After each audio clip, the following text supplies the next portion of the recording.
Hey guys, tonight we drift beneath a silver Greek sky where the air tastes faintly of olives and old stories, and the marble temples glow like quiet moons above the hills.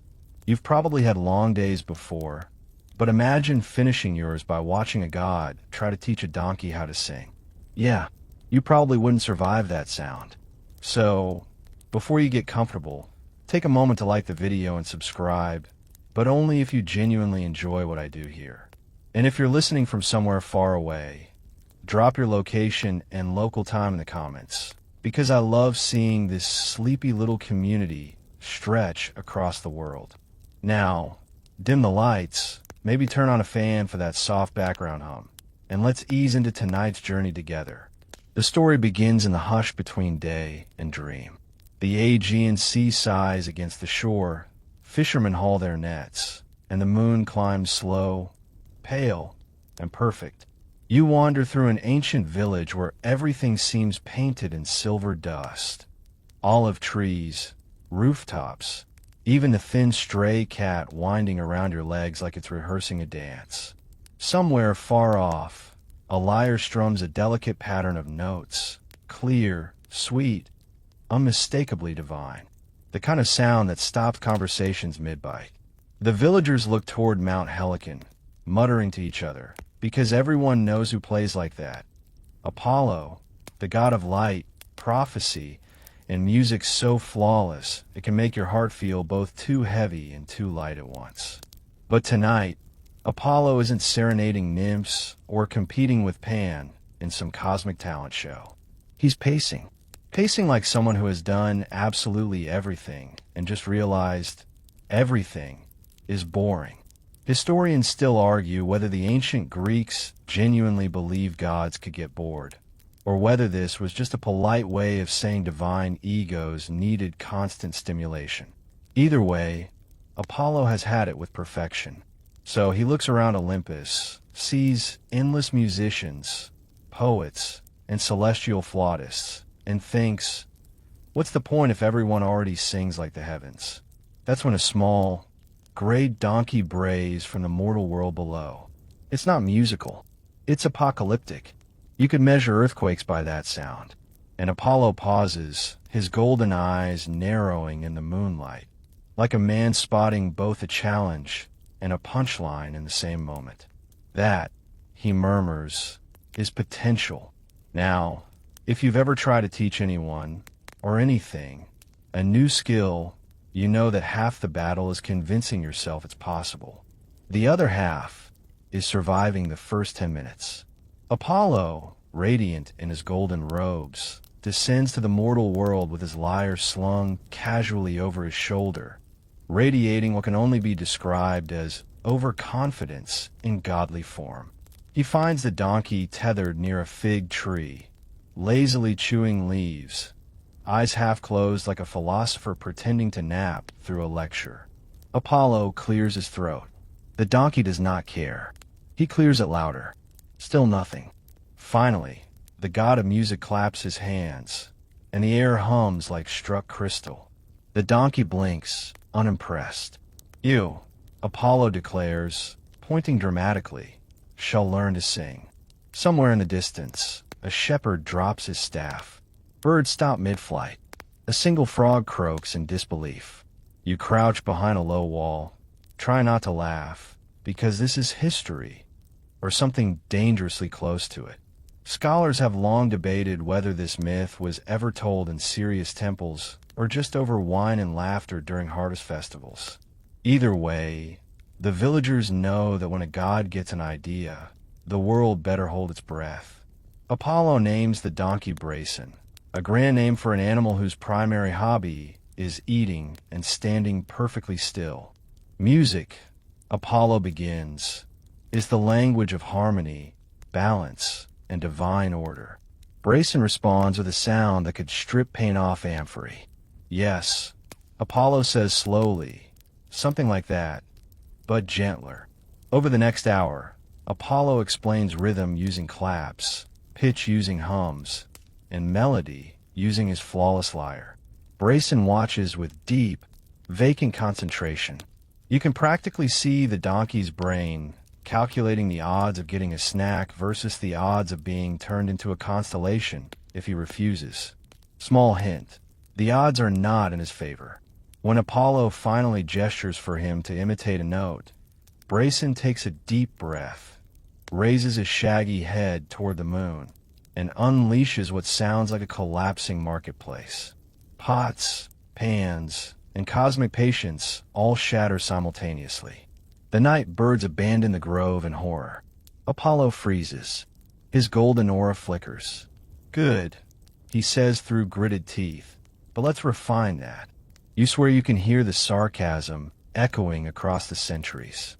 It goes on like this until dawn, lesson after lesson, each worse than the last. Apollo demonstrates scales. Brayson invents scream scales. Apollo sings lullabies. Brayson replies with apocalyptic battle cries. The first joke of the night happens naturally. You imagine some mortal composer watching from a distance, scribbling notes and thinking, maybe the gods just discovering heavy metal early. By sunrise, the hills are covered in stunned wildlife, and Apollo's once golden composure has frayed to silver threads. Yet something strange happens. Amid the chaos, amid the braying and the misplaced octaves, there's laughter, Apollo's own. Genuine, surprised, bubbling laughter. For the first time in an age, the god of perfection is imperfect, and it feels good. He looks at Brayson, who's now snoring in a pile of figs, and says softly, "Maybe I chose right after all." The villagers, having survived a night of divine noise pollution, peek from their homes. Some kneel, others plug their ears just in case. You linger a little longer, watching as Apollo wipes dust from his lyre, the corners of his mouth curling into a grin. That's the thing about myths. They're part truth, part metaphor, and part midnight comedy sketch. Historians still argue whether this story began as an allegory for teaching the untamable or as a satire on divine arrogance. But as the first rays of sun strike the Nile-blue horizon, one fact remains clear. Even gods, sometimes, need to learn how to laugh at themselves. And somewhere in the fig grove, a donkey dreams of music. Morning has barely stretched across the olive groves when Apollo, bleary-eyed but stubborn, decides that one failed lesson isn't the end of his divine music academy. You, still watching from the dusty path, can tell he's got that dangerous glint. This is going to work even if reality disagrees look. Every teacher, inventor, or parent of toddlers knows it well.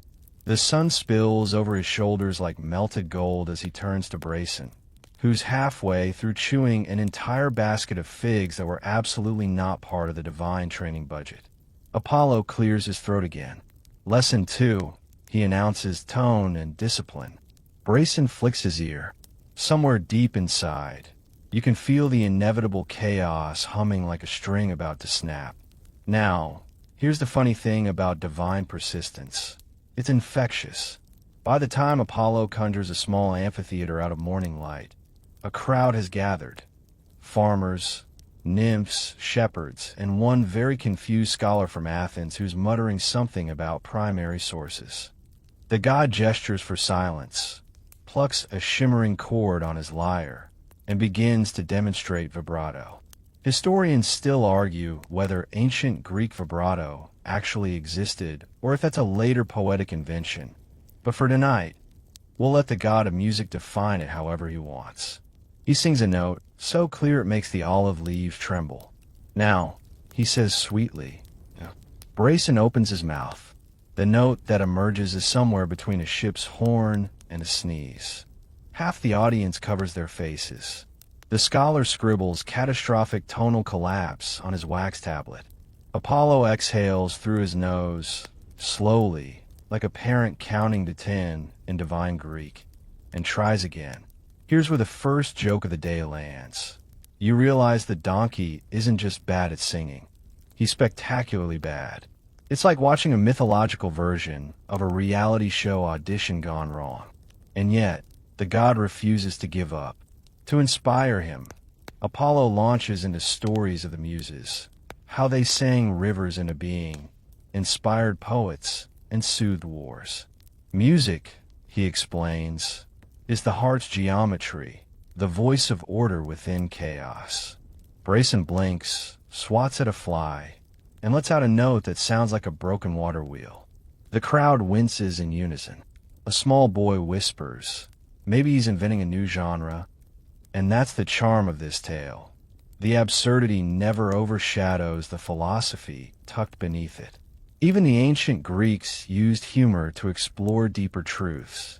One fringe historian once suggested that this myth might actually be a commentary on education itself, how enlightenment can't always be forced, no matter how divine the teacher. Historians still argue whether that's a stretch or an insight, but it gives you something to chew on between chuckles. As Apollo tries to shape sound from stubborn flesh, he begins to lose that polished Olympian tone. His patience thins, his posture softens, and for a fleeting moment, he looks almost human. Perhaps, he mutters, I should have started with scales instead of arias. Ah, says the scholar, scribbling furiously, he's adapting pedagogy. Apollo glares at him. The scholar pretends to faint. You barely contain a laugh. The lessons continue through midday. Apollo draws musical notes in the sand with a stick, explaining intervals. Brayson steps directly on the drawing and brays triumphantly. When Apollo demonstrates breathing techniques, the donkey sneezes so violently that it blows a garland into the nearest fig tree. It's chaos, glorious chaos. And yet, for every failure, the god seems a little less frustrated and a little more fascinated. At one point, Apollo pauses, eyeing Brayson thoughtfully. Perhaps, he muses, music isn't something taught, but found. He strums his lyre again, this time not for instruction, but for joy. The melody curls through the grove like sunlight on water, and something subtle, shifts. Brayson's ears twitch in rhythm. His tail swishes to the beat. No, he doesn't sing, but for the first time he listens. You can almost see it, the smallest seed of understanding. The donkey might never master melody, but he's catching something about timing, about presence. And maybe that's enough. The crowd, sensing a change, leans forward. Even the scholar stops writing. Apollo's fingers dance across the strings, and the music grows softer, earthier, no longer divine perfection, but something close to mortal warmth. It mingles with the drone of cicadas and the creak of olive branches, forming a strange harmony that feels right. Then Brayson brays again, loud, off-key, ridiculous, and everyone bursts out laughing, including Apollo himself. The laughter ripples across the grove, through the olive trees, over the hills. And in that instant, you realize this isn't about music anymore. It's about humility, patience, and the absurd grace of trying. A fringe scholar once claimed that in lost temple carvings, Apollo was depicted with a small donkey beside him, a symbol of stubborn wisdom. Historians still argue whether that's real or just wishful mythology, but it's a lovely thought that even gods need reminders of imperfection. As the sun begins to tilt westward, Apollo sits cross-legged beside Brayson, both of them sweaty, dusty, and weirdly at peace. You're hopeless, Apollo says fondly. Brayson nudges him, demanding another figure. Fine, the god sighs, tossing him one. But next time, we try harmony. You stretch, feeling the warmth of the day sink into your bones.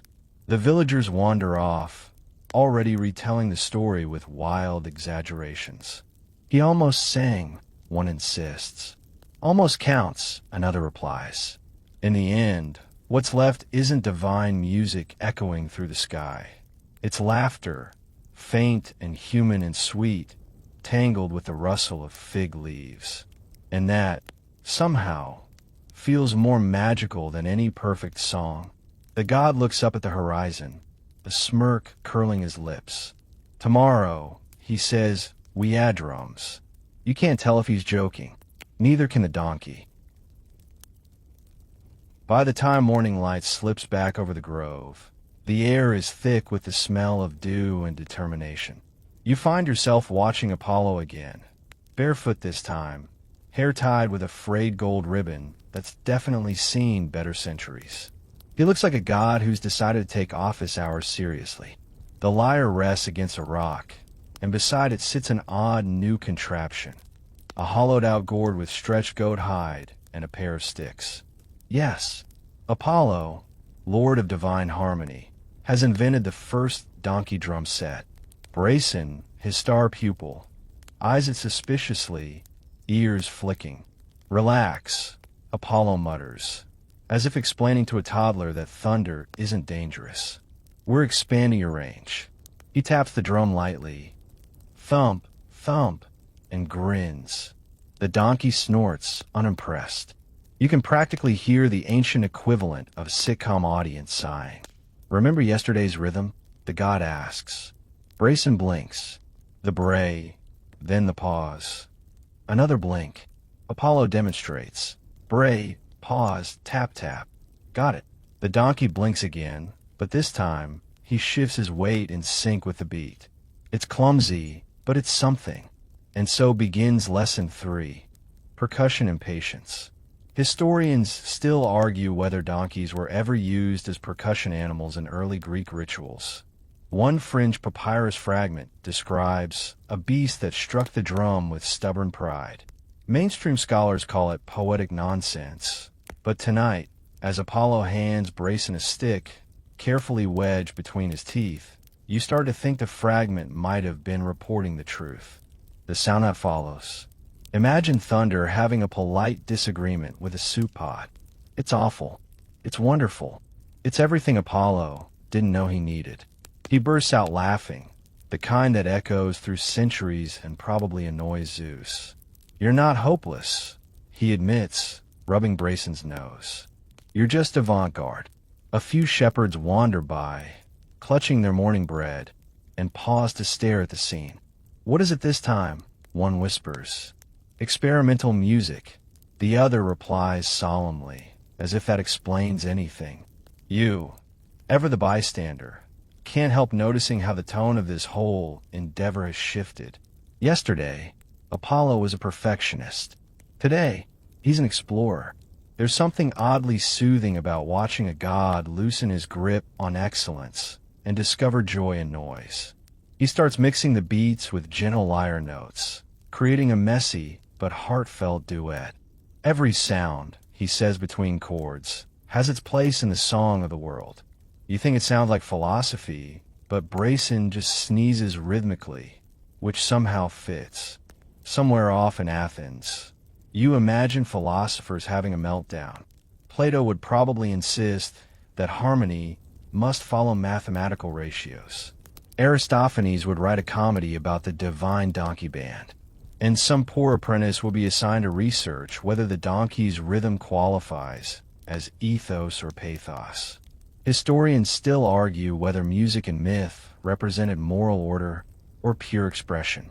Tonight, you get the feeling Apollo doesn't care either way. He just wants to see what happens next.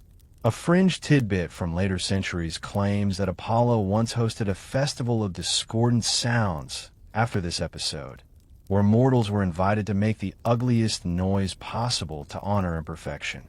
Whether or not that's true, the mental image is irresistible. Ancient Greeks banging pots and tunics, trying to impress a god with chaos.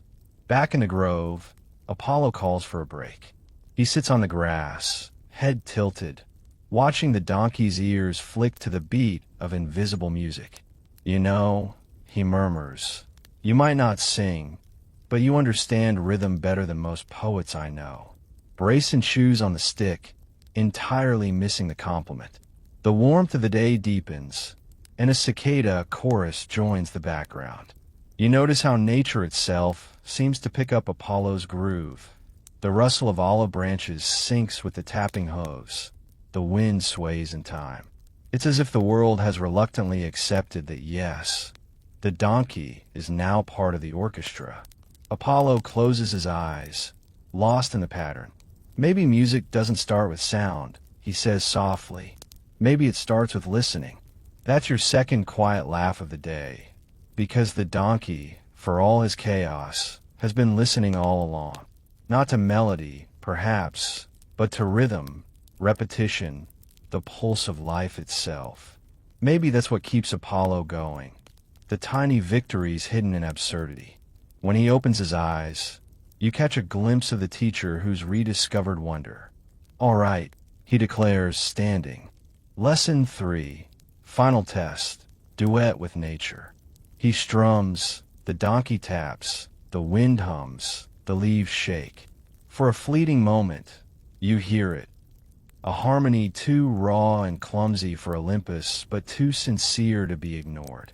The grove vibrates with laughter, rhythm, and that rare sweetness that comes from not needing to be perfect. As dusk settles, Apollo pats Brayson's side. You'll never fill a temple with your singing, he admits, but you might fill the world with rhythm. The donkey snorts like he agrees. That night, back in the marble glow of Olympus, the god of music has dirt under his fingernails and a smile that won't quit. The muses, curious, ask him how the donkey project is going. Better than expected, he says, pouring himself a cup of nectar. He's got potential. They giggle behind their hands. You're serious? Absolutely. Next week, harmony. One of them, the wise and weary Calliope, raises a brow. You do realize harmony requires at least two beings who can sing. Apollo just grins. You haven't heard how loud he brays. And somewhere below, under the same moon, Brayson stomps in rhythm to his dreams, ears twitching to music only he understands. It's ridiculous. It's beautiful. And you can't help feeling that somewhere in that rhythm, the one that defies perfection, there's a lesson waiting for you too. The next morning arrives smelling faintly of fig sap and divine mischief. You're back in the grove, bleary-eyed, wondering whether you really witnessed a donkey drum solo last night or just inhaled too much ambrosia. But there he is, Apollo himself, glowing faintly in the sunrise, pacing with the energy of a man who's had one too many creative breakthroughs. And there's Brayson, munching grass with the serenity of someone who has no idea his teacher has invented homework. Today, Apollo declares dramatically, "We conquer melody." You groan internally. Brayson flicks an ear. A nearby cicada stops mid-buzz, possibly out of concern. The god continues, "You've learned rhythm. You've learned texture. Now we shape the air itself." He plucks his lyre, sending a ripple of notes that shimmer like sunlight through water. Music, he explains, is air behaving beautifully. You can't help muttering. And right now, air is about to behave badly. Apollo pretends not to hear you. He gestures toward a series of clay, flutes arranged on a stone ledge. Different lengths, different tones. These will help us find your pitch. The donkey looks at the instruments the way a cat looks at bathwater. But Apollo is undeterred. Observe. He lifts a flute, blows, and produces a hauntingly perfect note. Then, he nods to Brayson. Now you. What follows could politely be described as a bray in D-flat minor. You see the god smile twitch, but he recovers quickly. Close. Needs refinement. He adjusts the donkey's posture as though he's training an opera singer. Head up, shoulders back. Wait, you don't have shoulders. Never mind. The donkey brays again. Somewhere, a mortal shepherd drops his breakfast in horror. Historians still argue whether Apollo's donkey music experiment was an allegory for artistic persistence or simply a celestial case study in futility. Fringe accounts even claim a small cult sprang up afterward. Worshippers who believed the donkey's sound carried hidden wisdom, calling themselves the Order of the Divine Bray. You like to imagine them wearing earplugs woven from olive leaves. Apollo, ever patient, moves on to a new tactic. He sits cross-legged, lyre on his knee, and plays a gentle melody. "Listen," he says softly. "Feel the rise and fall. Don't force the note. Let it find you." You half expect Brayson to lie down and take a nap, but something strange happens. His breathing syncs with the rhythm, nostrils flaring in time. He doesn't bray, but he hums, or the donkey equivalent of a hum, a low, vibrating murmur that trembles the air. Apollo freezes mid-chord. "Do that again." The donkey repeats it, and for a heartbeat, the grove glows brighter. The note is raw, imperfect, and achingly alive. That, Apollo whispers, is the sound of the world remembering itself. You raise an eyebrow. "Pretty sure it's the sound of digestion," you say under your breath. He laughs, because of course he hears you. Maybe, but every truth begins with something ridiculous. He stands, brushing grass from his tunic, and begins pacing like a composer on the edge of revelation. Every living thing vibrates. Maybe harmony isn't about matching sound. It's about matching being. He points at the donkey. "You're not failing. You're just tuned to a different universe." Brayson sneezes approvingly. By midday, the lesson has transformed into a full-blown jam session. Apollo plays his lyre, alternating between divine chords and donkey duets. Birds gather in the branches, confused but intrigued. Even the breeze seems to hum along, and for one surreal moment, the grove becomes a stage for cosmic improvisation. You realize, watching them, that this might be the first time Apollo isn't trying to win. He's playing to connect. Historians still argue whether the myth of the singing donkey inspired early Greek concept of the logos, the universal harmony connecting all life.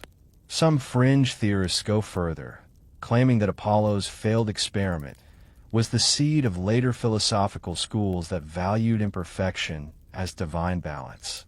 You imagine some stern philosopher centuries later, stroking his beard and declaring, "The donkey was enlightenment all along."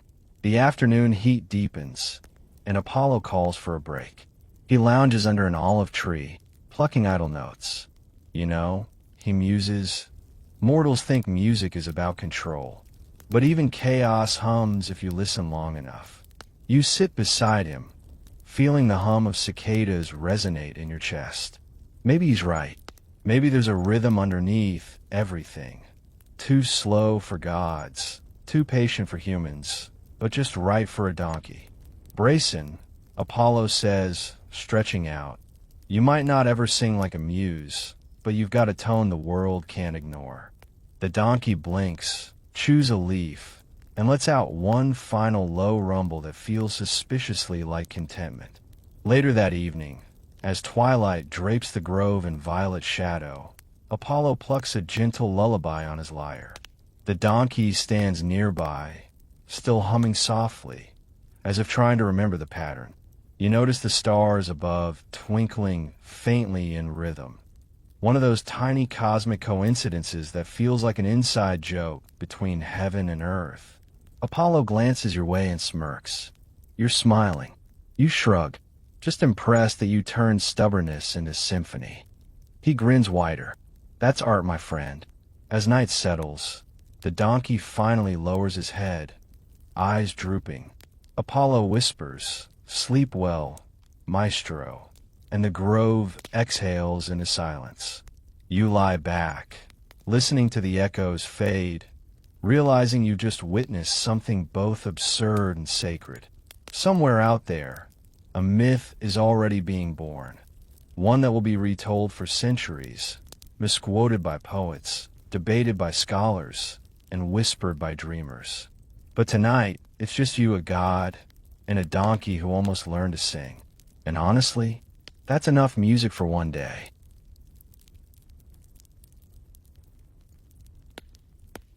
The next dawn creeps in like a polite guest, soft and pink, brushing the horizon over the grove.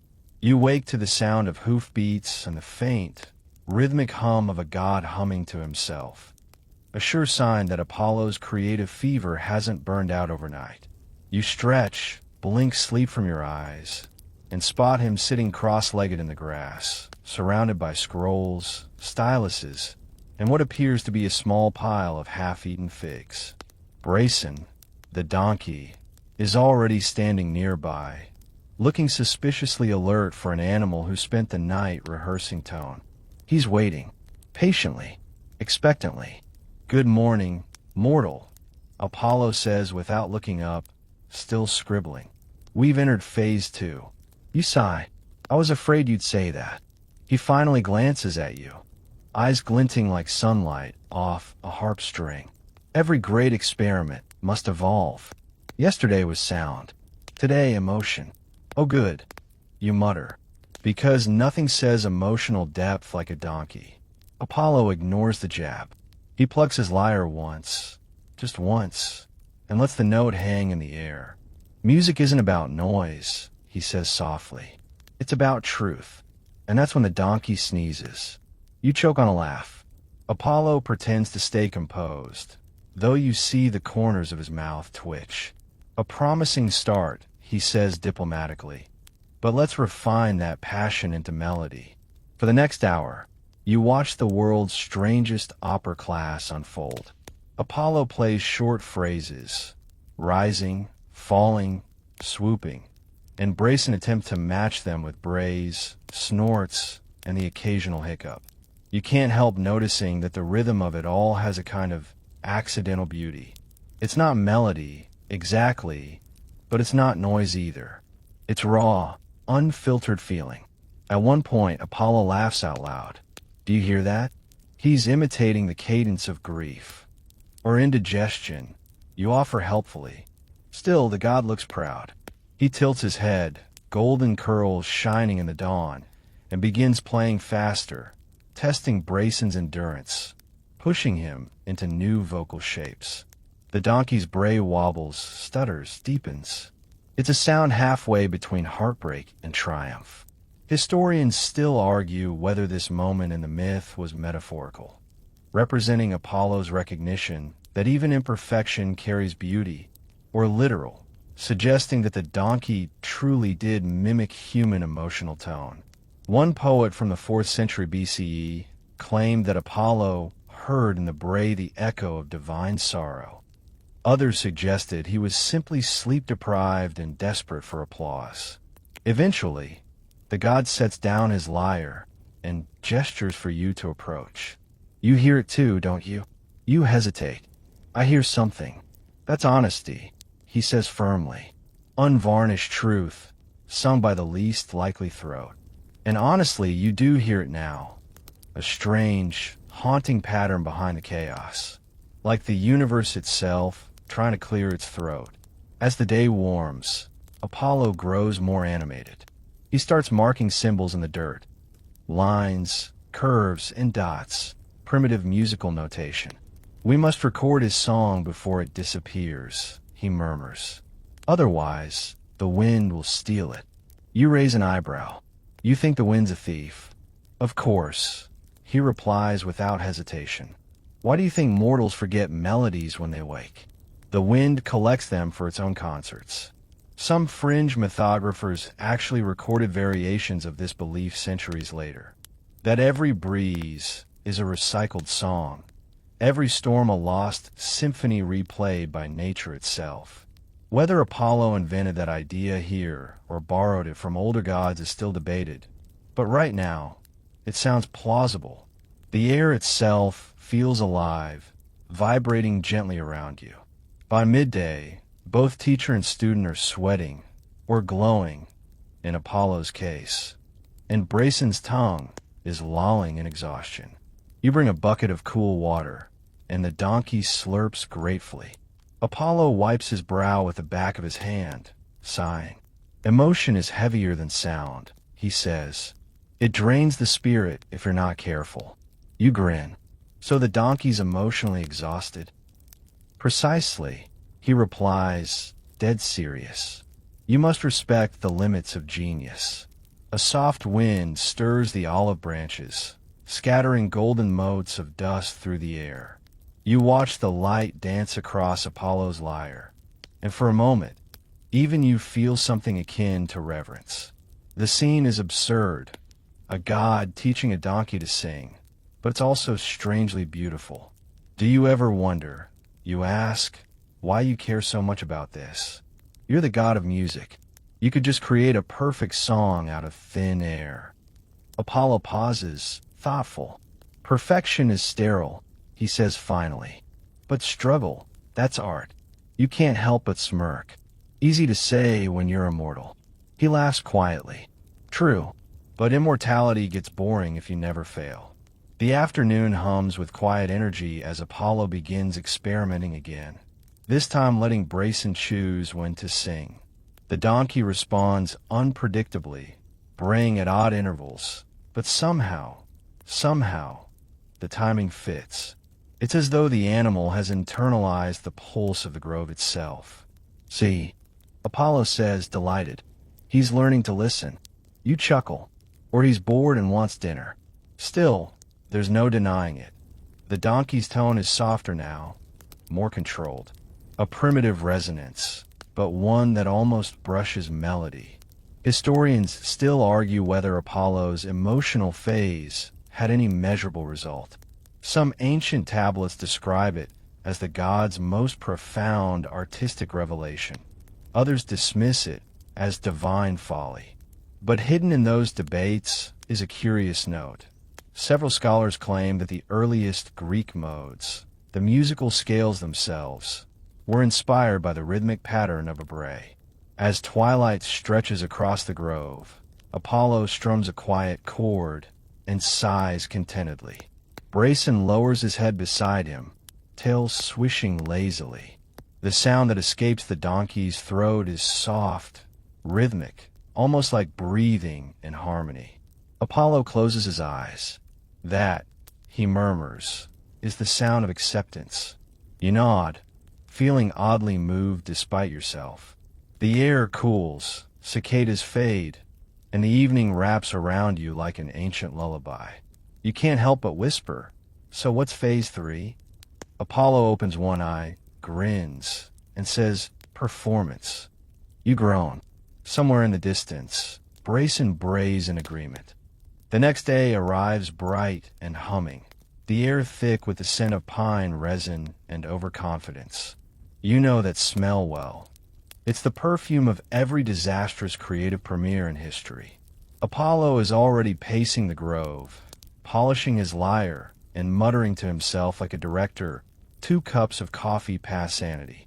Brayson, the now semi-famous donkey, stands nearby chewing on a patch of thistle with the calm authority of someone who knows his lines but refuses to rehearse. You, meanwhile, sit on a rock and watch the madness unfold. Today, Apollo announces, spreading his arms wide, we bring music to the mortals. You blink. Wait, like a concert? With a donkey. Exactly, he beams. A demonstration of divine potential in unlikely vessels. Or, you counter, a public meltdown starring livestock. But it's no use. Apollo's already envisioning the crowd, the applause, the immortal praise. He snaps his fingers, and a warm breeze scatters petals across the ground. See? Even nature prepares the stage. You mutter, nature's trying to cover the evidence. By midday, word is spread. Nymphs emerge from the forest, shepherds wander in from the hills, and even a few curious satyrs peek out from behind trees, snickering. You can practically hear them betting drachmas on how quickly the show will collapse. Apollo ignores the laughter. He steps forward, lyre gleaming, and gestures to Brayson. Behold, he declares, the harmony of mortal perseverance and divine guidance. The donkey brays, loudly. It echoes through the grove like a foghorn of doom. Apollo nods solemnly, as if this was all part of the plan. Exactly, he says, the voice of the earth itself. You bury your face in your hands. He begins to play. A gentle, lilting melody, simple but heartbreakingly beautiful. It rises and falls like waves, soft enough to hush even the snickering satyrs. The grove quiets. The god of music closes his eyes, lost in the rhythm. And then, miracle of miracles, Brayson joins in. The donkey's bray bends into something new, less like a shout, more like a chant. It warbles on the melody's edge, rough but strangely fitting. You feel your jaw slacken. The crowd gasps. For a few seconds, there's no mockery, no disbelief, just the raw, impossible blending of divine strings and animal throat. Historians still argue whether this moment ever truly happened. Some say it was allegory, a metaphor for humility. Others insist it was literal, describing ancient accounts of the singing beast of Delphi. Either way, something undeniably magical fills the air that day. Apollo finishes the song, eyes shining. The crowd stares in stunned silence, until a single shepherd bursts out laughing. That, he wheezes, that donkey sounds like my mother-in-law. The spell shatters. The satyrs howl. Even a few nymphs giggle behind their hands. You brace for divine wrath. But Apollo only smiles. Slowly, tightly. Laughter, he says through gritted teeth, is also music. You sidle closer. Are you sure about that? He exhales through his nose. Positive. Very positive. The next few moments are chaos. The donkey brays again, louder this time, and the crowd collapses in hysterics. Apollo tries to regain control, launching into a new melody, but Brayson has tasted attention, and he will not yield the stage. He kicks, tosses his head, and belts out a series of enthusiastic brays that drown out even the god strings. One brave satyr begins clapping in rhythm. Another joins. Soon, the whole audience is stomping, whistling, and chanting along. What began as divine art has turned into a folk party. Apollo looks like he's about to ascend, or implode. Perhaps, you suggest gently, we call this improvisation. Apollo blinks, then actually laughs. Yes, he says. Yes, improvisation. Mortals adore chaos disguised as genius. He strums harder, leaning into the rhythm. The crowd follows. Brayson brays like a creature possessed.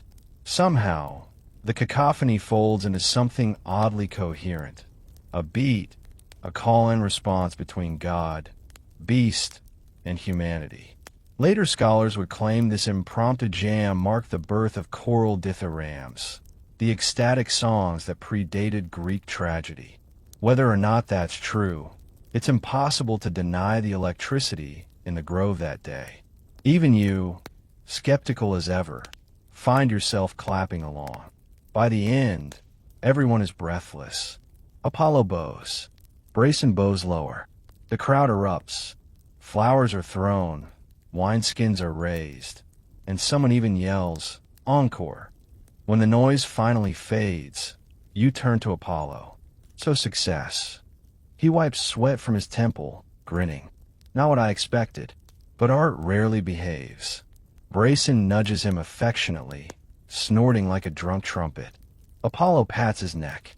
You did well, my pupil. That night, after the crowd disperses and the grove quiets, you find the god sitting alone by the fading firelight, staring at his lyre. You look troubled, you say.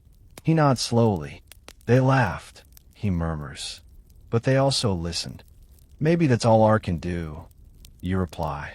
Make people feel something, whatever that something is. He smiles faintly. Perhaps you're wiser than you appear. You grin. I get that a lot. In the distance, Brayson snores, a deep, rolling sound that might actually be in tune. Apollo chuckles softly. Tomorrow, he says, we refine. Refine? You groan. We just survived a donkey concert. What's left to refine? He looks up at the stars, eyes glittering. Performance is only the surface. Now comes discipline. You sigh, knowing sleep won't come easily with that hanging over you.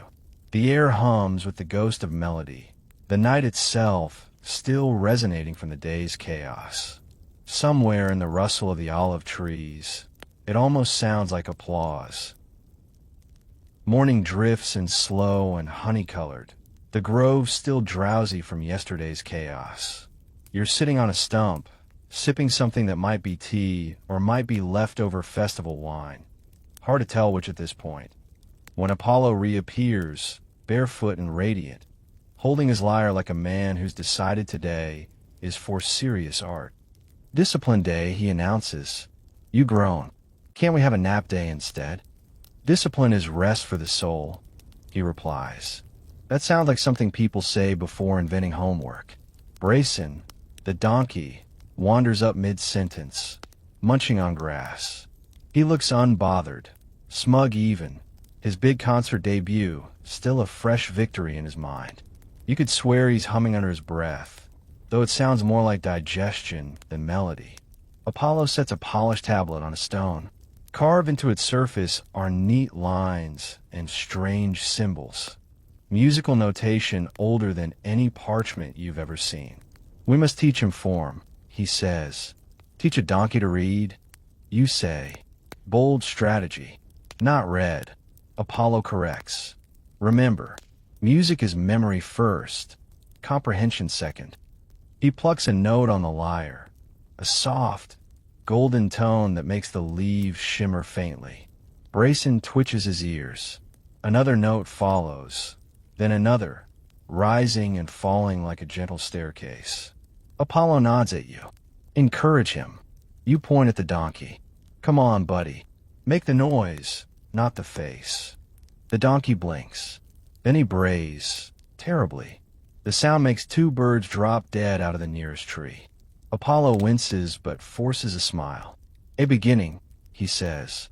You lean over. That beginning just ended two birds' careers. Still, Apollo presses on. For hours, he repeats the same short melody, rewarding Brayson with apple slices whenever his bray lands anywhere near the right tone. Slowly, very slowly, the animal starts to respond. The first real glimmer comes when Brayson manages to mimic a single descending note. Apollo's entire expression lights up like sunrise over marble. That's it, he shouts. He listens. Historians still argue whether animals truly respond to musical scales or just mimic rhythm patterns for food. One Roman text claims that elephants could dance to flute songs, while another dismisses it as circus trickery. But here, in this quiet grove, you watch an actual god coax something undeniably musical from a creature with hooves. It's strange and oddly moving. After a while, Apollo sits beside you, exhausted but proud. Do you hear it? He asks. You tilt your head. If you mean the faint sound of improvement, yes. If you mean music, not yet. He chuckles. You lack faith. I'm human. You remind him. We measure faith in snacks and naps. Apollo leans back against a tree, eyes half closed. Mortals always rush. The arts, the seasons, even love, they want everything right before it's ready. You snort. You'd rush too if you had taxes. He laughs, genuinely. It's rare to hear a god sound human. Afternoon slides into evening. The lesson becomes ritual. Apollo plucks a tune. Brayson brays back. You clap awkwardly and offer critique no one asked for. It's repetitive, almost hypnotic. At some point you realize your foot is tapping along. Maybe this is how cults start. To keep things lively, Apollo introduces rhythm training. He binds two hollow gourds with twine and hands them to you. Shake when he brays correctly. He instructs. So now on percussion, you are affirmation. You shake anyway. To your surprise, Brayson seems to love the rhythm. His brays start syncing with your gourd shakes, forming a primitive beat. Apollo grins like a proud father at a kindergarten recital. See, he says, structure births beauty, or chaos in a catchy tempo. By sunset, you're all filthy, sun-baked, and oddly exhilarated. The donkey has improved. Barely, but enough to spark belief that maybe, just maybe, this insane experiment might amount to something. Apollo pats Brayson's neck. Tomorrow, we add harmony. You blink. Harmony?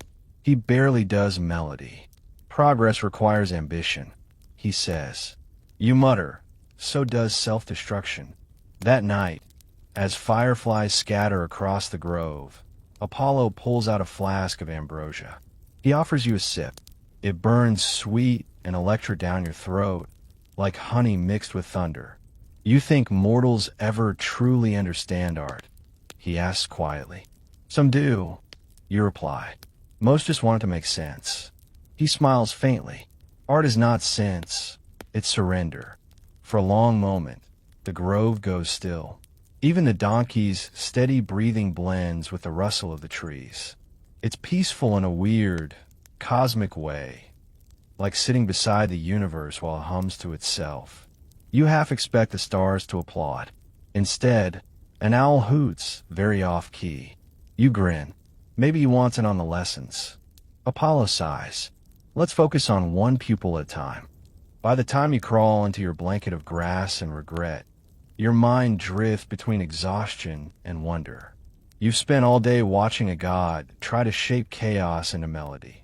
And for once, you're not sure who's learning more, the donkey or Apollo. You think about all the people who've tried to teach impossible lessons throughout history. The philosophers turning ignorance into wisdom, the inventors wrestling lightning into lamps. Maybe this is just another version of that. Divine stubbornness meeting mortal patience halfway. Before sleep takes you, Apollo's last words echo softly. Every sound seeks its echo. You dream of that echo, low, strange, beautiful, half human, half beast, something between laughter and song. Morning smells like wet grass and half success. You stretch, blinking away dreams of talking instruments and flying donkeys. Apollo's already awake, tuning his lyre with surgical precision. Brayson, the donkey, lounges nearby, chewing lazily, ears twitching in time to some invisible rhythm. Today, Apollo announces, we attempt harmony. You roll over.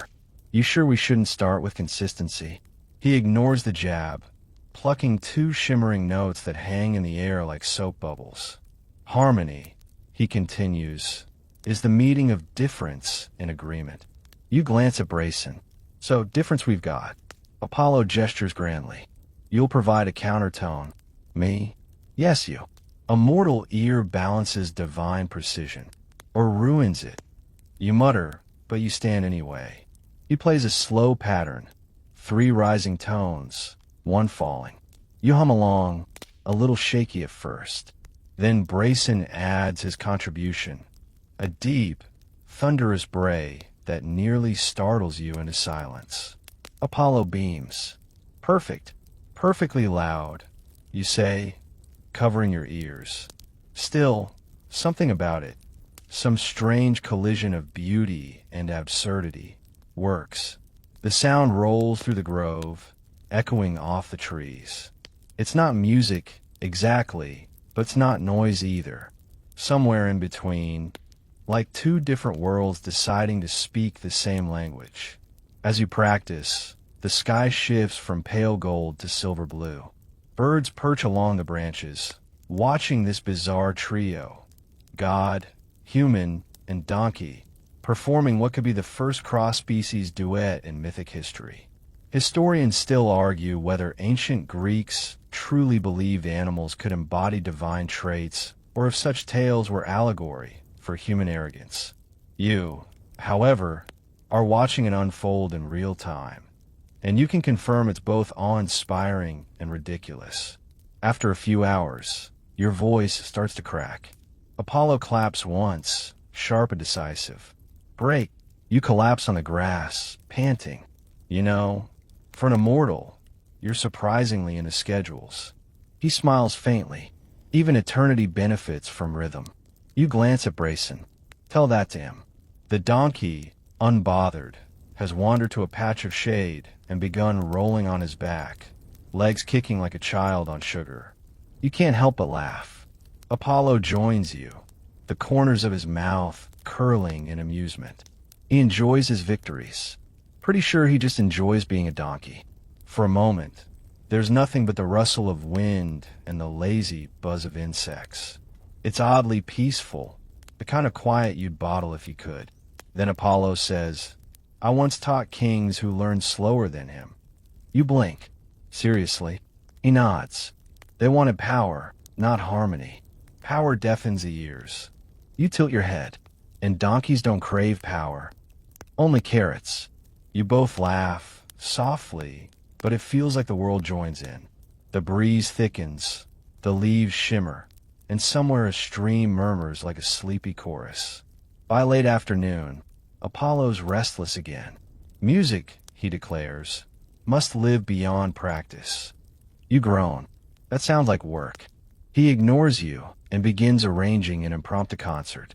He finds a small rise overlooking the grove, sets his lyre on a flat stone, and gestures for you and Brayson to join. We play for the wind, he says. The audience, if you can call it that, consists of a few curious birds, 2 goats, and something that might be a satyr napping behind a bush. Apollo strums. You hum. Brayson, with great ceremony, opens his mouth and releases a bellow that shakes the leaves. This time, though, the tone isn't raw. It's rounder, fuller, touched by something you can't name. Apollo harmonizes, the melody bending to accommodate the roughness. The air vibrates. The trees seem to lean closer. For a moment, it works. The music, the chaos, the laughter, it all merges. Then Brayson sneezes. The spell shatters instantly. Apollo bursts into laughter, so sudden it startles you. Even imperfection, he gasps between chuckles, has rhythm. You can't help it. You join him, laughing until your stomach hurts. Maybe, you say finally, wiping your eyes, the lesson isn't about perfection. He nods slowly. No, it's about persistence. You think about that. The idea that art, and maybe life, is just showing up every day, trying again, adjusting the note until something beautiful happens. As dust settles, you light a small fire. Apollo hums softly, shaping melodies that curl through the smoke. You feed Brayson bits of dried fig, and he rests his head on your shoulder, warm and heavy. Historians still argue. You say sleepily, whether gods ever truly understood mortals. Apollo looks up from the fire. Perhaps they didn't need to. Perhaps mortals understood gods simply by trying. You yawn. Trying to sing, you mean? Trying anything impossible, he says with a grin. That line sits with you as stars bloom overhead. You feel tiny and infinite all at once, surrounded by sound, silence, and one very smug donkey. Later, as Apollo plays one last slow melody, a lullaby in golden notes, you realize something strange. Brayson isn't braying anymore. He's humming, softly, rhythmically, almost perfectly in tune. Apollo says nothing. Neither do you. Some miracles don't need applause. When the last note fades, you lean back and whisper, "Guess he finally learned the song." Apollo smiles, eyes reflecting the firelight. Or perhaps, he says, the song learned him. The night air settles again, gentle, forgiving, endless. You fall asleep to the faint hum of divine patience and donkey breath, perfectly in sync. You wake to the sound of hooves tapping rhythmically on stone, Brayson performing what appears to be a self-congratulatory dance routine. The sun filters through olive branches, painting dappled light across his hide. Apollo, naturally, is already composing. It's a triumph, he says with a grin that could probably power an entire city. You rub your eyes.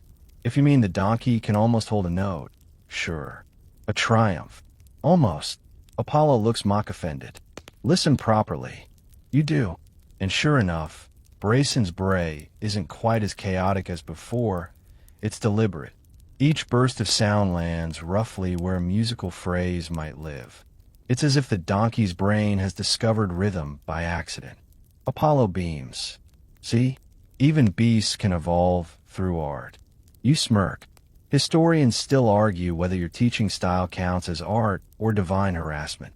He chuckles, strumming a few lazy notes on his lyre. Both are valid forms of inspiration. You glance at Brayson, who's now gnawing at a wildflower. So what's next? Singing lessons for goats.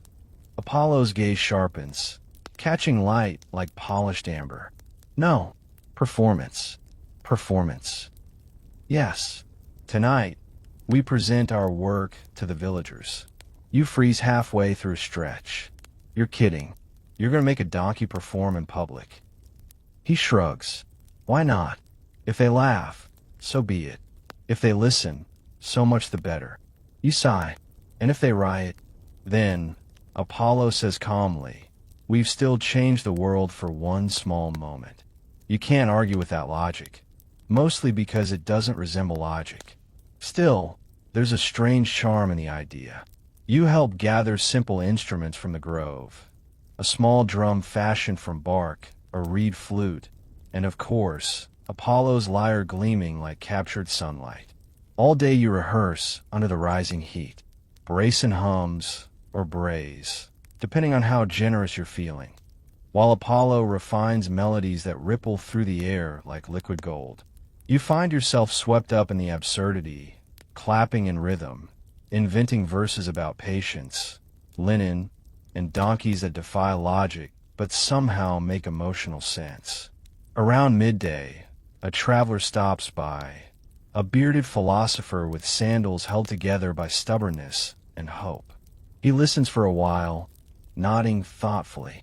A donkey that sings, he murmurs, symbol of aspiration beyond nature's limits. Apollo grins, or proof that nature's limits were imagination all along. The philosopher scratches his beard. Historians will argue about this forever. You laugh. They already do. By sunset, the stage is set, or rather, a small patch of ground near the village fountain, ringed by curious faces.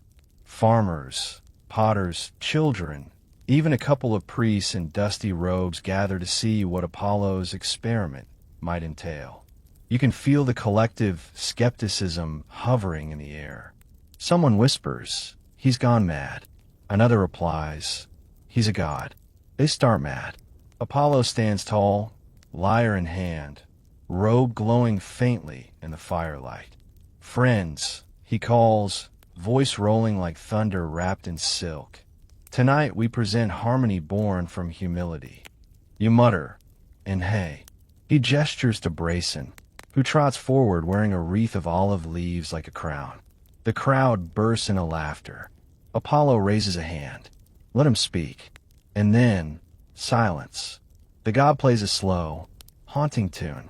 You hum the bass melody, soft and steady, while Brayson opens his mouth and lets out a note that vibrates through your bones. It's raw, imperfect, but undeniably resonant. The villagers stop laughing. The sound carries, swirling upward into the night, merging with the music in a way that feels intentional. For a moment, everyone listens. Even the cicadas hush. The moon catches the curve of Apollo's lyre, the gleam of your sweat, the twitch of Brayson's ear. Then, with divine timing, the donkey finishes with a surprisingly graceful bray and bows his head. The crowd bursts into applause, half sincere, half disbelieving, but applause nonetheless. You look at Apollo, who's glowing with satisfaction. "Told you it would work," he says quietly. You grin. "I'll admit it. He's got stage presence." A farmer calls out, "Do it again." Brayson, ever the professional, takes a deep breath and unleashes another sonic masterpiece. The children shriek with laughter, but the adults exchange glances that hint at something else. Wonder, maybe? Confusion? Inspiration? After the impromptu concert, the crowd disperses in cheerful disbelief. Someone coins the phrase, "the donkey's hymn," and you can already imagine bards turning it into a ballad by next week. You sit by the fountain, wiping sweat from your forehead. You just made myth out of nonsense. Apollo smiles faintly. All myths begin that way. He gazes at the stars reflecting in the water. You mortals crave meaning, even in folly. Perhaps at why gods envy you. You raise an eyebrow. You envy us. Of course. You need to make sense of chaos. We simply exist in it. For once, you don't have a comeback. The night air cools, brushing against your skin like silk. Brayson snorts contentedly beside you, chewing on his wreath as if he's already retired from his musical career. You watch the ripples in the fountain, listening to the fading echoes of the crowd. You murmur, maybe the real song isn't about sound. Apollo tilts his head. Go on. Maybe it's about connection, about trying, even when it seems ridiculous. He studies you for a long time, then smiles. You're learning. You shrug. From a donkey. Wisdom often wears humble hooves, he replies. The moon hangs high, the air thick with warmth and laughter that refuses to fade. You stretch, exhausted but strangely fulfilled. There's beauty in the absurdity, and you're lucky enough to have witnessed it firsthand. Tomorrow, Apollo will probably chase another impossible dream. Maybe teaching clouds to dance, or convincing fire to whisper. But tonight, you let the strangeness settle like a soft blanket. The music lingers, imperfect and perfect all at once, woven into the night's breath. Somewhere nearby, Brayson hums in his sleep, and honestly, it's not half bad. Morning arrives with a soft golden haze, spilling over the village rooftops and catching the glint of Apollo's lyre like scattered coins. You wake to the familiar scent of olive trees, baked earth, and that faint hint of hay Brayson always seems to carry. The donkey, remarkably, is already awake, snuffling in the corner as if anticipating another round of musical exploits. You stretch and consider how absurd it is to find yourself genuinely invested in a donkey's artistic career. Yet here you are, coffee absent but morale inexplicably high. Apollo is already outside, hands tracing invisible patterns in the air as if orchestrating a symphony only he can hear. Today, he declares without preamble, we refine technique. You squint. Refine. He nods, eyes sparkling. Yes, breath control, intonation, the subtle art of nuance. You raise an eyebrow. For a donkey. He shrugs. Perception is relative. Historians still argue whether this kind of experimentation qualifies as divine pedagogy or merely whimsical folly. But you decide to reserve judgment for now. Brayson stands poised, or as poised as a donkey can be, while Apollo demonstrates with exaggerated gestures. You watch as the god mimics each bray with melodic intention, encouraging the donkey to match pitch. The first attempts are predictably chaotic, a cacophony that would frighten a cat and confuse a flute. Yet gradually, through careful repetition and seemingly boundless patience, Brayson's brays take on subtle contour. A note here, a pause there. He's learning articulation in a way that defies common sense.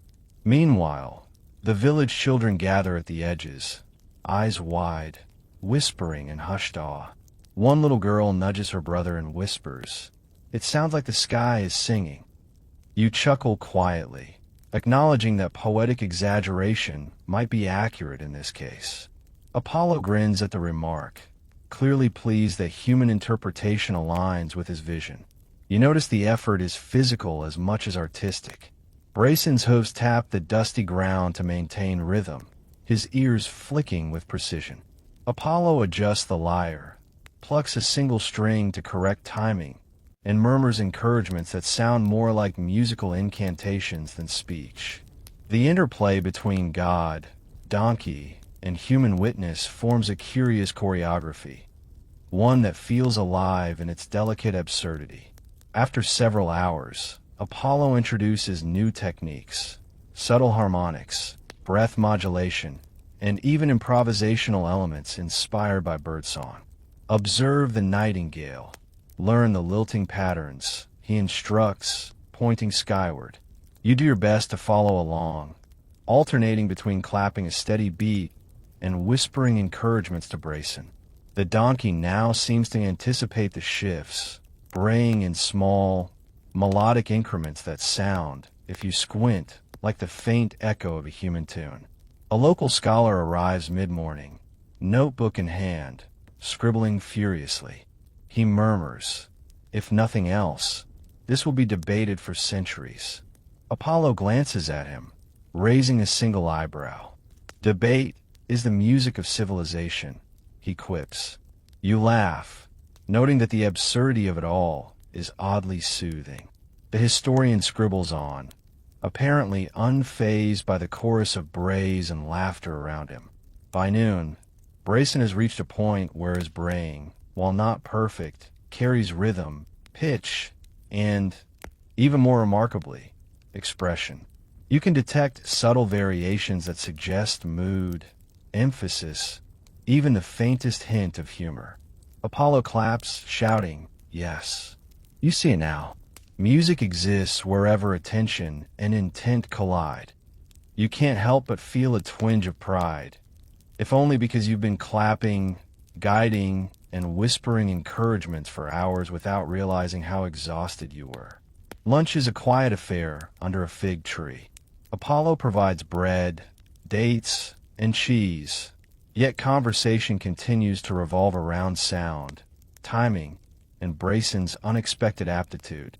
You nibble slowly, realizing that, for once, the meal is background to the main event, the symphony of possibility unfolding in the courtyard. A fringe tidbit you recall. Some ancient texts suggest that Egyptian artisans once trained donkeys to carry melodic chimes. Circling back, perhaps history was never as absurd as it seems. As the afternoon heat rises, Apollo introduces performance simulation. Villagers pretending to be an audience, applause mimicked with sticks and claps. Brayson, now seasoned, begins to respond to cues, hesitating slightly before a final, triumphant bray.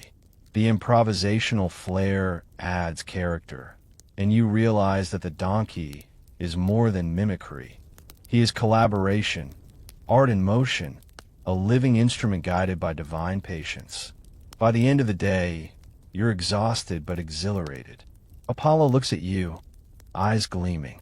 You've learned much about attention, rhythm, and absurdity. You nod, and about patience. He smiles knowingly, and you catch a faint shimmer in his expression that hints at pride, mischief, and something ineffably timeless. Brayson stretches, paws dust kicking lightly into the air, ready for his well-earned rest. The village settles into evening. Cicadas hum. The sun dips behind distant hills, and the courtyard is quiet except for the occasional soft bray or clink of the lyre. You sit beside Apollo, reflecting on the chaos turned order, the absurdity embraced, and the small miracles woven through persistence. Tonight, the music isn't just sound. It is laughter, wonder, and a reminder that even the most improbable efforts can yield beauty. The sun sinks lower, bathing the courtyard in a molten amber glow that makes the dust particles shimmer like tiny stars suspended in air. You find yourself wiping a sheen of sweat from your brow, wondering briefly if this is what ancient musicians felt, except replace the instruments with a donkey, a lyre, and the occasional existential crisis. Apollo is perched on a low stone, legs crossed in a way that seems effortless, yet radiates absolute authority. He strums the lyre with a casual precision, each note a gentle correction to Brayson's hesitant brays. You step closer, sensing that today the stakes have risen. This is the day of integration, when everything learned must coalesce into a performance that borders on artistry. Brayson is alert, ears swiveling like radar dishes, nostrils flaring as if he understands the subtle differences in pitch. You kneel beside him, gently guiding a foreleg, offering silent encouragement, feeling the pulse of his movements beneath your hands. The first bray of the day is hesitant, Uneven, but a flicker of tone suggests progress. Apollo smiles, pointing at your hands. Notice how subtle pressure and timing can coax a voice in a song. Patience. Always patience. You nod, aware that this applies as much to donkeys as to humans attempting to understand the mysteries of music. Historians still argue whether animals were ever trained for ceremonial performances, but today, you see evidence that at least one donkey has flirted with melody. The wind drifts across the courtyard, lifting loose threads of Apollo's tunic and the scattered flax you forgot to brush aside. The smell of sun-warmed hay mingles with the faint citrus aroma from a nearby basket of preserved lemons, a detail that makes the scene almost tangible in its richness. Children, now emboldened, watch from a respectful distance, mimicking the motions with tiny, exaggerated brays of their own. You chuckle quietly, thinking that if you survive this day without laughing out loud at least once, it will be a miracle. Apollo demonstrates a new technique, subtle vibrato achieved not through magic, but by careful pressure of the lips and diaphragm, translated, of course, into donkey anatomy through gentle coaxing. You adjust Brayson's head, gently nudging ears and muzzle, marveling at how cooperation and trust have become integral to the process. The donkey now seems aware of expectation, attempting small tonal shifts, a literal learning curve that is both heartwarming and ridiculous. Nearby, a fringe experiment occurs. Apollo encourages a local goat to join the session, clopping awkwardly over stones and producing discordant noises that highlight Brayson's subtle mastery. You observe, amused, how the contrast emphasizes progress. Sometimes, chaos illuminates achievement better than perfection ever could. Historians still argue whether these kinds of playful distractions were integral to pedagogy in antiquity, but the donkey seems unbothered, focused entirely on his musical mission. Lunch is brief and quiet under the shade of an olive tree. Bread, olives, and dates appear in a basket, but conversation centers on resonance, tempo, and breath control. You nibble absent-mindedly, realizing that your hunger is secondary to the unfolding auditory spectacle. Apollo leans back, pointing at Brayson. Notice how improvisation emerges naturally after discipline. Order must come before beauty. You nod, suddenly conscious of how this principle mirrors your own morning routine, which never seems disciplined but occasionally produces decent coffee. By mid-afternoon, Brayson achieves a bray that is steady, melodic, and almost tuneful, with subtle rises and falls that suggest phrasing. The village crowd murmurs in awe, some mimicking claps, others leaning closer to listen to the improbable symphony. You feel the rhythm of the courtyard align with your heartbeat, slow, steady, meditative, an oddly calming cadence born of absurdity and focus. Apollo claps quietly, muttering, "Even the gods are humbled by diligence and improbability." You practice alongside, experimenting with gestures to guide tempo, subtly correcting pitch, and marveling at the interplay between instruction and interpretation. The donkey responds not with comprehension, but with trust and intuition, proving that collaboration can transcend species.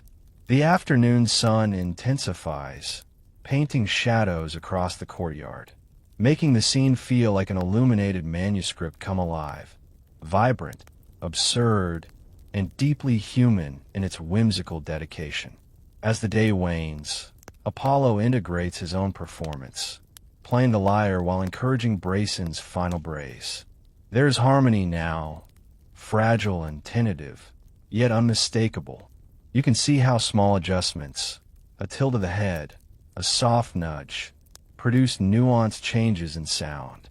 The air itself seems to pause, holding its breath in recognition of the extraordinary spectacle of patience, absurdity, and unexpected artistry. Evening settles, casting long shadows and bathing the courtyard in soft indigo. Brayson trots in small circles, demonstrating a minor improvisation of pitch, while Apollo hums along, eyes closed, utterly absorbed. You realize the music is no longer about notes or brays. It is about shared rhythm, trust, and attention, an immersive meditation disguised as entertainment. The village, silent now, watches as sound and absurdity coalesce into fleeting perfection. Twilight drapes itself over the village, soft and forgiving, and you notice how the shadows stretch across the mud brick walls, pooling in corners and along the cobblestones like slow-moving ink. The courtyard hums quietly with the residual energy of Brayson's earlier brays, and you feel the afterglow of focus lingering in your muscles and mind. Apollo sits cross-legged on the low stone again, lyre in hand, fingers brushing strings with a delicacy that seems impossible, producing notes that ripple gently through the cooling air. You kneel beside Brayson, whose ears twitch in response to every vibration, alert and patient, and realize that today is not about perfection. It is about ritual, repetition, and observation, an almost meditative engagement between human, animal, and music.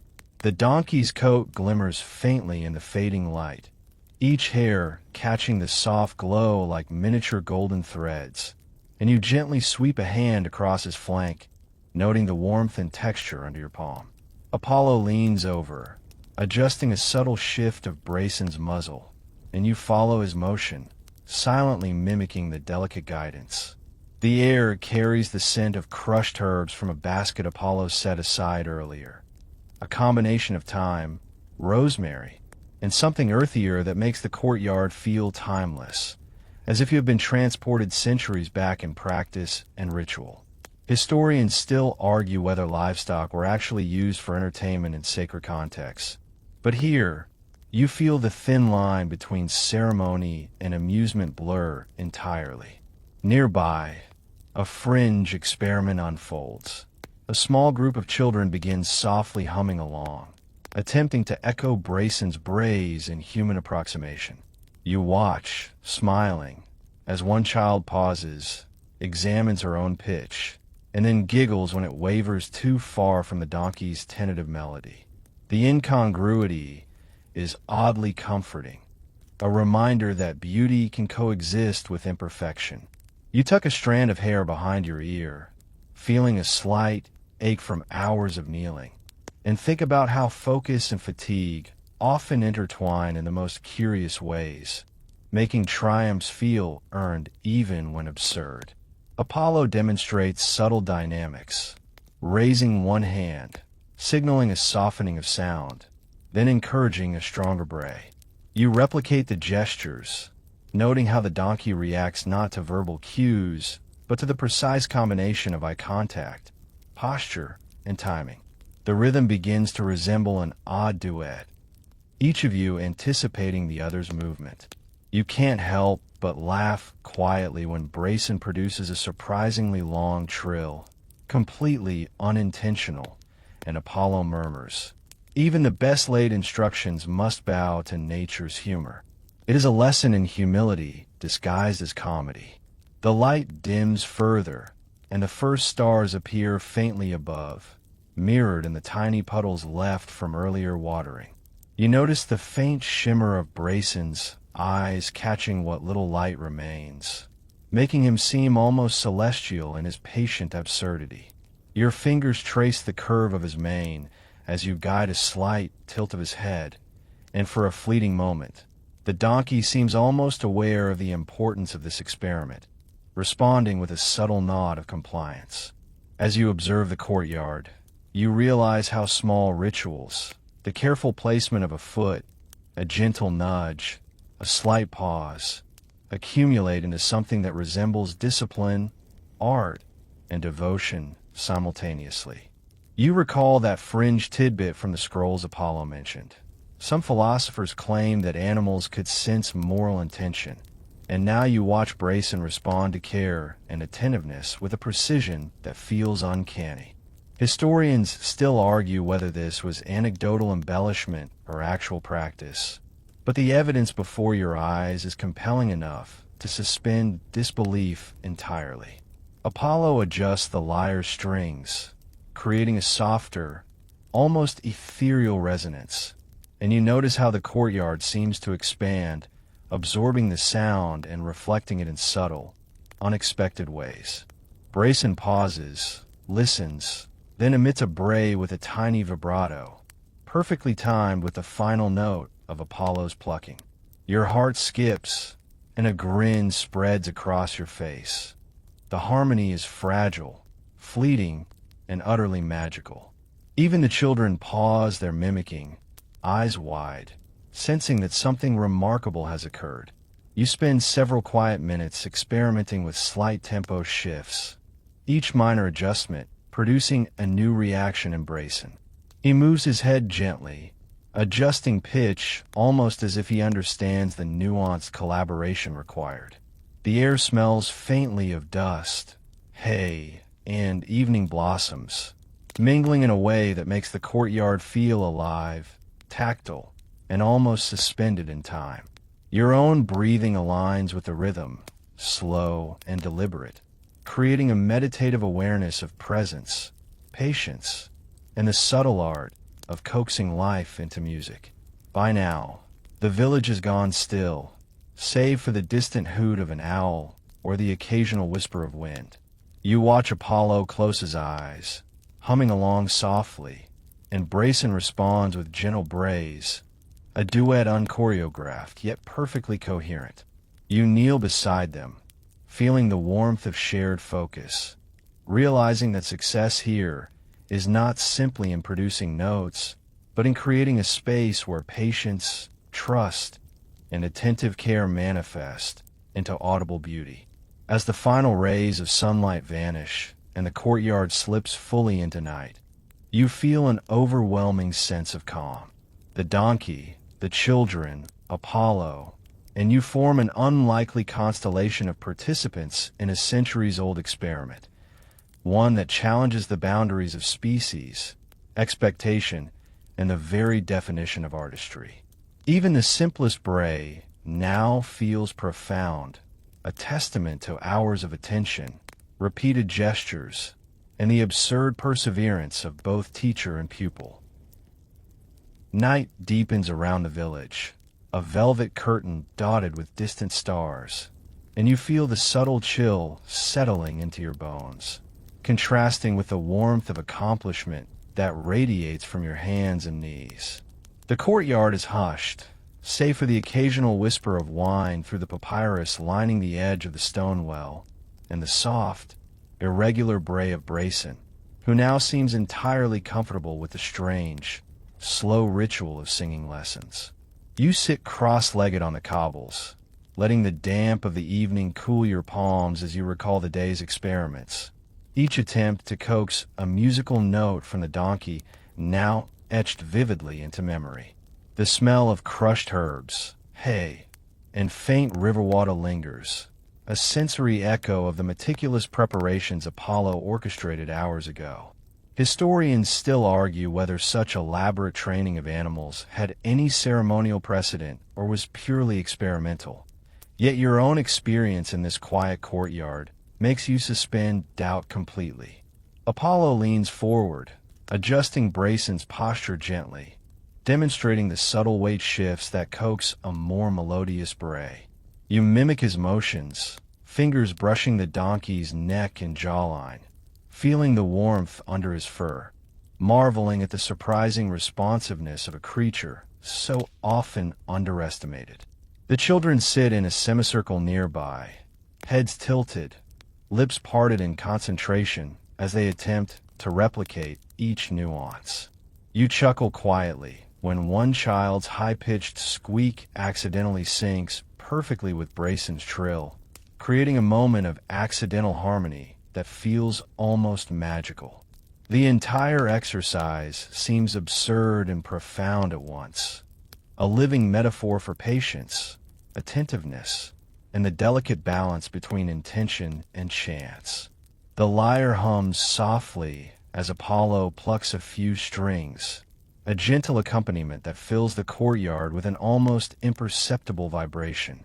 Brayson tilts his ears forward, responding with a hesitant bray that seems to follow the rhythm. You notice the donkey's subtle head nods, tiny shifts in weight, and almost imperceptible changes in tone, and you realize that this collaboration relies on more than training. It relies on empathy, observation, and the quiet communication of intent. The faint fragrance of petals and oils still clings to the air, mingling with the cooling night and making the experience feel suspended outside ordinary time. You recall a fringe tidbit from earlier, a story about a philosopher who claimed that music could influence the moral character of animals. And suddenly, you watch Brayson respond to the gentle cadence of Apollo's plucking with almost human-like attentiveness, prompting a tiny, proud grin from your lips. You whisper instructions to the donkey, gentle encouragements you can barely hear yourself, and he responds, surprisingly nuanced, as if understanding the patience behind each word. Historians still argue whether such anecdotes reflect real observation or fanciful embellishment, but the reality in this courtyard is undeniable. Minutes stretch into an hour. You observe tiny details, the sheen of Brayson's coat in the torchlight, the subtle way his hooves shift on the cobblestones, the children's eyes reflecting candlelight as they silently measure every pitch. You adjust a strand of hay that has fallen across the donkey's back, and Apollo murmurs a soft thank you. Without looking up, a reminder of the quiet mutual respect that underpins this unconventional classroom. Each bray, each gentle pluck of the lyre, each cautious shift in posture builds a rhythm of trust, an improvised duet that is both absurd and beautiful. A subtle breeze stirs the courtyard, lifting loose leaves and the edges of Brayson's mane, carrying a faint scent of crushed thyme and river water. You inhale deeply, letting the fragrance, the soft torchlight, and the irregular rhythm of brays and strings anchor you in the moment. Your shoulders loosen. The tension of the day dissolves into a meditative calm. Even the children, usually prone to fidgeting, sit perfectly still, absorbed in the absurd magic of an ancient god teaching a donkey to sing. Apollo demonstrates a final exercise, plucking two strings in counterpoint while guiding Brayson's head and lips to produce a tentative harmony. The donkey responds with a soft bray that fluctuates perfectly between the two tones, and you almost laugh with disbelief. It's a fleeting, imperfect success, yet it feels monumental, the culmination of hours of careful guidance, observation, and quiet absurdity.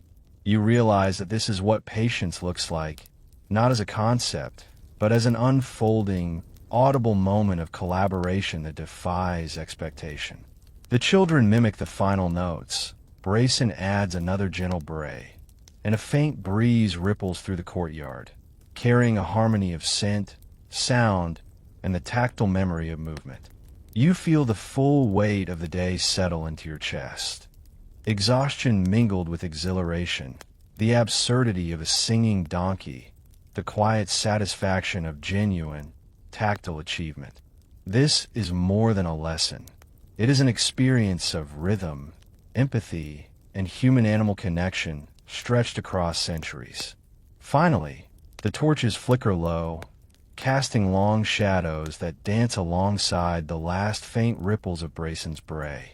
You stretch your legs, brushing dust from your knees, and let your gaze wander across the courtyard, drinking in the alignment of animals, children, and the faint glow of music hovering in the night. Apollo sits quietly, a smile playing on his lips, and you realize that this small, improbable experiment has created a moment that will live in memory as both ridiculous and transcendent, an emblem of patience, curiosity, and the tiny miracles that emerge when you slow down and pay attention. The courtyard now hums with an almost sacred quiet, the kind that only deep night and sustained effort can create. You remain seated on the cool cobblestones, tracing the memory of each bray and gentle pluck of the lyre across your fingertips, almost as if the sound waves left an imprint you can feel. Brayson stands nearby, ears flicking at distant insect noises, occasionally shifting his weight in the torchlight, giving himself a soft, satisfied shake that sends a fine scatter of dust motes dancing. You realize that, in some strange way, the donkey seems to know the rhythm of your breathing, the cadence of your heart, and the gentle pattern of your hands. There's an almost meditative quality to it, a rhythm not dictated by time, but by attention and subtle repetition. Historians still argue whether ancient musicians deliberately trained animals in structured musical patterns, or if stories like these are purely allegorical. But here and now, the evidence is tactile, audible, and absurdly charming.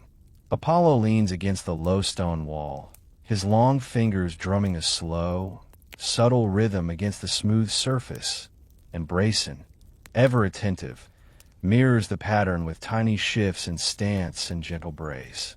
The children crouch in corners, faces lit with fascination, some whispering softly to one another in excitement, others biting their lips to avoid giggles at the absurdity of a singing donkey receiving such serious attention. You try not to smile too broadly, but a soft chuckle escapes as you witness the micro-corrections Apollo offers. A gentle nudge here, a soft clap there, each motion calibrated to coax another note from the creature's surprisingly versatile vocal cords. Your fingers itch to test a small trick you remembered from earlier, the idea of encouraging Brayson to adjust pitch through subtle pressure and rhythm cues. You extend a hand, letting the donkey sniff your palm, then press gently along his upper lip while humming a single, steady note. Brayson responds with a surprisingly close approximation, a wobbly but recognizable musical tone that makes the children erupt in quiet applause, their eyes wide with disbelief. Apollo's eyebrows raise in a way that says, "Yes, exactly like that," though his lips remain calm, maintaining the composed demeanor of a teacher who has just witnessed a tiny miracle. You pause to note the details of the night. The way torchlight flickers over Brayson's bristled coat, the subtle shimmer of dew settling on the papyrus edges, the faint scent of hay mixed with crushed thyme that lingers in the air. The courtyard feels suspended in a temporal bubble, a quiet haven where absurdity and patience collide. A fringe historical fact flits through your mind. A scholar once argued that Egyptians might have believed that music could transmit divine favor even through animals. And suddenly, Brayson's wavering bray takes on a slightly reverent tone, as if he, too, participates in some ritual of sound and devotion.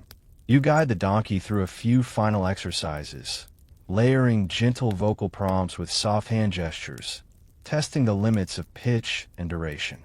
Brayson brays in response, sometimes off-key, sometimes surprisingly on, each attempt eliciting a soft cheer from the children and a nod of approval from Apollo.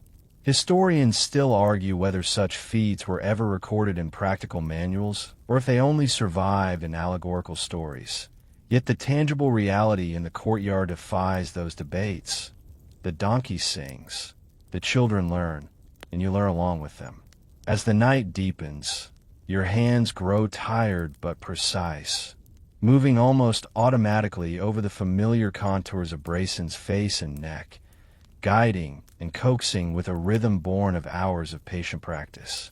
You notice the subtle interactions, the donkey shifting to anticipate your next touch, the soft friction of hooves against cobbles, the gentle inhale and exhale of creatures and humans sharing the same nocturnal space. It feels like a quiet communion, a silent agreement to participate in the strange miracle of collaboration and attention. Apollo whispers a final instruction, nearly lost in the hum of the evening. Remember, it's the patience, not the perfection, You feel that in your chest and fingers, and watch as Brayson produces a note, a wavering, imperfect tone, but it resonates with the full spectrum of the day's effort, curiosity, and absurdity. The children sit back, mesmerized, the donkey's voice lingering in their ears and minds, an unforgettable lesson in attention, repetition, and the beauty of unexpected outcomes. A gentle breeze lifts the edges of the torch's flames, flickering over Brayson's back and the cobblestones, carrying a scent of crushed flowers, river water, and night air that seems almost to pulse with the rhythm of the courtyard. You take a slow, deliberate breath, letting the entire experience settle into your body and mind. Even the mundane act of counting brays and gestures becomes part of a broader meditation, a rhythm you will carry long after the torches have gone out. Finally, as the torches dim and the last faint echoes of the donkey's experimental melody fade into the night, you sit back, legs stretched, hands resting in your lap, and feel a profound sense of accomplishment mixed with the quiet absurdity of the day. There is no applause, no medals, just the living, breathing testimony of patience, empathy, and attention. Brayson rests nearby, ears twitching occasionally, as if satisfied that the lesson has been absorbed, and you smile softly, understanding that this will be a memory you revisit often, a testament to the magic of absurd dedication in a world that rarely rewards such patient curiosity. The air grows cooler as midnight deepens, and the courtyard's earlier liveliness has melted into a hushed reverie. You lean back against the smooth stone wall, brushing dust from your hands while Brayson shifts gently beside you, hooves barely making a sound against the cobbles. The donkey's brays are now rare, soft, almost contemplative, as though he, too, is reflecting on the day's lessons and absurd triumphs. You notice the subtle sway of papyrus reeds in the faint night wind, their rustle mixing with the distant lapping of the Nile and the soft sighs of night birds. It's remarkable how a day filled with such ridiculous and wonderful effort, the delicate coaxing of a singing donkey, the careful calibration of tones, the children's quiet giggles, has settled into this calm, almost sacred rhythm. You extend a hand toward Brayson, who nudges it lightly with his muzzle, a gentle acknowledgement that he understands your presence is part of the night ceremony. Historians still argue whether animal training in antiquity ever truly had practical goals or existed mainly as allegory in teaching tales. But your fingertips feel the warmth of the donkey's skin, the slight tremble in his muscles from tension and effort, and the soft whisper of fur brushing against your palm. There is a quiet intimacy here that defies scholarly debate, a communion of patience, empathy, and absurdity. You recall the tiny micro-lessons, aligning brays to rhythm, rewarding a near-perfect note, applauding an almost impossible pitch, and how every failure was celebrated as a small victory of attention and persistence. As you gaze upward, the moon casts silver slivers over mud brick rooftops, gleaming on the edges of torches long extinguished. The courtyard seems to breathe with you, a living space shaped by motion, patience, and gentle absurdity. You remember Apollo's calm instructions. Perfection is not the goal. Rhythm and presence are. Each bray, each whispered correction, each small, wobbling musical attempt now feels part of a symphony that you alone could fully perceive.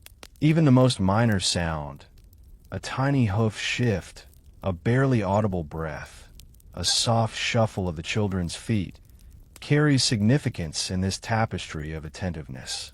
Your mind wanders to the lessons of the day beyond the novelty of a singing donkey. You recall previous mornings spent folding, washing, and smoothing linen, the scent of oils and river water still lingering in memory, and you recognize a pattern. The cumulative patience, the repetition, and the deliberate care all converge in a single moment of absurdity and delight. There's a strange comfort in realizing that whether pressing cloth or guiding Brayson's vocal attempts, the principle remains the same. Attention transforms the mundane into something almost sacred. Fringe historians might scoff at these connections, claiming that anecdotal evidence doesn't prove philosophical continuity, but you feel it anyway, physically, mentally, and emotionally. You sit quietly, noticing how Brayson shifts, rolling a shoulder gently, ears twitching at a distant call, while children nap quietly in corners, their dreams infused with the night's lessons. You allow your thoughts to trace back through every small action of the day.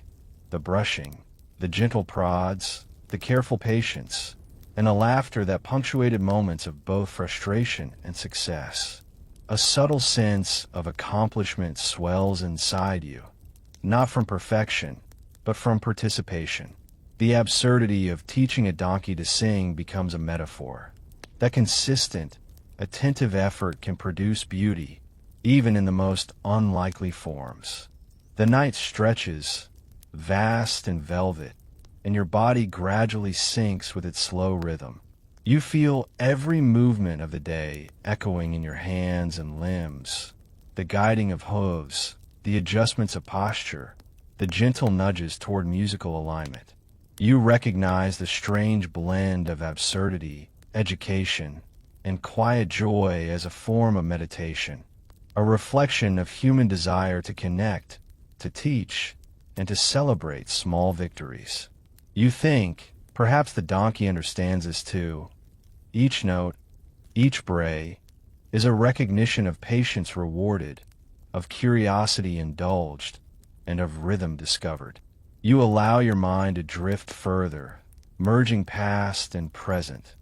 The Nile, the children, the donkey, the torches, the scents, the subtle vibrations of effort and attention, into a gentle montage that eases every tense muscle and slows your breathing. It is a lullaby older than memory, composed not of instruments but of motion, scent, and sound. You recognize that the absurdity of the day, the very idea of a singing donkey under Apollo's tutelage, is precisely what makes this ritual so profound, so memorable, so oddly satisfying. Finally, your eyes grow heavy, and the cadence of the night envelopes you entirely. You rest back on the stones, feeling the residual warmth of the day in your skin, the subtle scent of river, dust, and Brayson's fur surrounding you like a comforting blanket. Each motion, each note, each laugh from earlier seems to pulse softly, inviting you to let go, to sink fully into the moment, and to accept the calm rhythm of night as a gentle teacher. The courtyard, the donkey, the moon, and your own slow breathing form a delicate symphony that will remain in memory long after sleep takes hold. You close your eyes, letting the last echoes of the day and the night's whispering rhythm lull you toward rest.